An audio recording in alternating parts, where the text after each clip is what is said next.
Washington, something strange is happening with the now-banned chemical that eats away at Earth's protective ozone layer. Scientists say there's more of it, not less, going into the atmosphere and they don't know where it is coming from.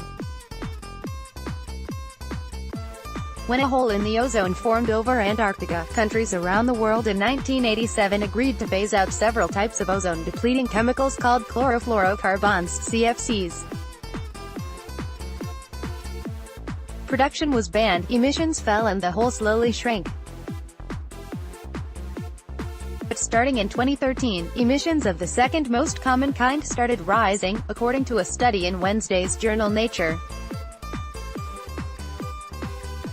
The chemical, called CFC11, was used for making foam, degreasing stains and for refrigeration. "It's the most surprising and unexpected observation I've made in my 27 years of measurements," said study lead author Stephen Monska, a research chemist at the National Oceanic and Atmospheric Administration.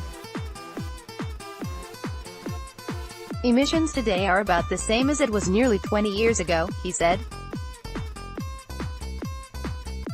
Countries have reported close to zero emissions of the chemical since 2006, but the study found about 14,300 tons, 13,000 metric tons, a year has been released since 2013. Some seeps out of foam in buildings and machines, but scientists say what they're seeing is much more than that. Measurements from a dozen monitors around the world suggest the emissions are coming from somewhere around China, Mongolia and the Koreas, according to the study. The chemical can be a byproduct in other chemical manufacturing, but it is supposed to be captured and recycled. Either someone's making the banned compound or it's sloppy byproducts that haven't been reported as required, Monska said.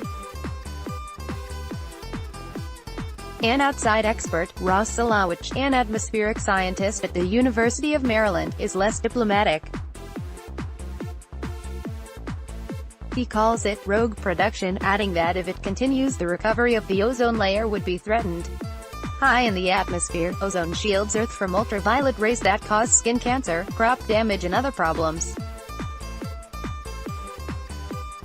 Nature removes 2% of the CFC11 out of the air each year, so concentrations of the chemical in the atmosphere are still falling, but at a slower rate because of the new emissions, Monska said.